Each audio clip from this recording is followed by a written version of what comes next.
प्रभु यीशु मसीह के मधुर और मीठे नाम में आज दिनांक 28 जून दिन मंगलवार को हम आप सब अपम के श्रोताओं का हार्दिक स्वागत करते हैं। आज के दिन के लिए जो वचन है वो लिया गया है यूहन्ना रचित सुसमाचार 14 अध्याय 16 पद। वचन इस प्रकार से कहता है, मैं मेरे पिता से विनती करूंगा और वह तुम्हें एक और सहायक देगा कि वह सर्वदा तुम्हारे साथ रहे।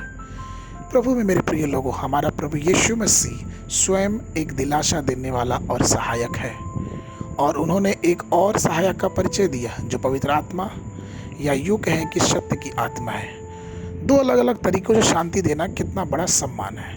हम विश्वास के साथ कह सकते हैं कि कोई अन्य पंथ या सिद्धांत इस तरह की समर्थन और शांति की बातें नहीं करता है जिस तरह से मसीह यीशु हमारे लिए करता है। पुराने नियम में हम पढ़ते हैं कि सभी संत प्रभु की उस असीम शांति की तलाश में थे। सबोपदेशक में हम पढ़ते हैं, सबोपदेशक की पुस्तक उसका 4 अध्याय उसका पहले पद में कि तब मैंने वह सब अंधेर देखा जो संसार में होता है, और क्या देखा कि अंधेर सहने वालों के आंसू बह रहे हैं और उनको कोई शांति देने वाला नहीं। अंधेर करने वालों के हाथ में शक्ति थी परंतु उनको कोई शांति देने वाला नहीं था। भजनकार दाऊद भी इस बात को कहता है, भजन संहिता उसके 69 और 20वें पद में कि मेरा हृदय नाम धरा के कारण फट गया और मैं बहुत उदास हूँ। मैंने किसी तरस खाने वाले की आशा तो की परंतु किसी को न पाया, और शांति देने वाले को ढूंढता रहा परंतु कोई न मिला। ये पुराने नियम के संतों की लालसा थी कि कोई उन्हें शांति दे, लेकिन जब नए नियम के समय में आते हैं, प्रभु की उपस्थिति और उनके शिष्यों के लिए के समय में आते हैं, तो हम ये देखते हैं कि प्रभु यीशु मसीह रोगों से पीड़ित लोगों के आंसू पोंछता था, उन्हें चंगा करता था। जब लोग भूखे होते थे तो चमत्कारी रूप से प्रभु यीशु मसीह उनसे भोजन कराता था। दुष्ट आत्माओं से ग्रसित लोगों को उनके दुष्ट आत्माओं से उनको आजाद करता था। यीशु मसीह सब प्रकार के लोगों को शांति देता था और उनके दुख में, उनकी परेशानियों में वो उनके साथ रहता था। कई वर्ष पहले एक वैज्ञानिक आर्कटिक क्षेत्र में गए और चारों ओर जमे हुए समुद्र के साथ बेहद ठंडा था।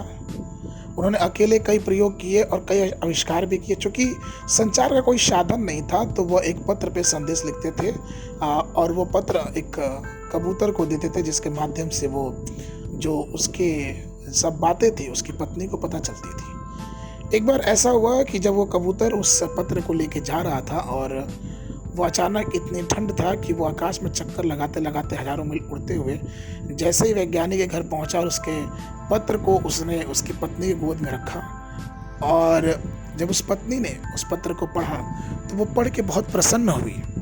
और वो प्रसन्न हुई कि चलो उसका पति तो भला चंगा है, सही सलामत है। लेकिन हुआ यूं कि वो कबूतर अब मर चुका था। ठीक वैसे ही परमेश्वर के वचन भी कहता है कि जब हम अशांति में, पाप में, दुष्ट कामों में, दुष्ट आत्माओं के हाथ में, अंधेरे में पड़े हुए थे, स्वर्ग से परमेश्वर ने अपने पुत्र प्रभु यीशु मसीह को भेजा जो शांति का राजकुमार है।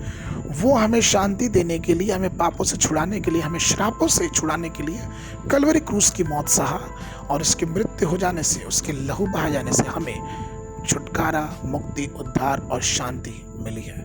इसलिए परमेश्वर के प्रिय लोगों, पवित्र आत्मा जो कि आनंद और शांति का सागर है, जो प्रभु यीशु मसीह ने हम सबको दिया है, आइए उसकी उपस्थिति में हमेशा बने रहें और पवित्र आत्मा की उपस्थिति में प्रभु के साथ बने रहें और उस पर विश्वास करते रहें। आज के मनन के लिए जो पद है वो लिया गया है रोमियो की पत्री उसका 8 अध्याय उसका 15 पद। वचन कहता है, क्योंकि तुमको दासत्व की आत्मा नहीं मिली कि फिर भयभीत हो, परंतु लेपालल की आत्मा मिली है, जिससे हम हे अब्बा, हे पिता कह के उसे पुकार सकते हैं। परमेश्वर आप सबको आशीष देवे।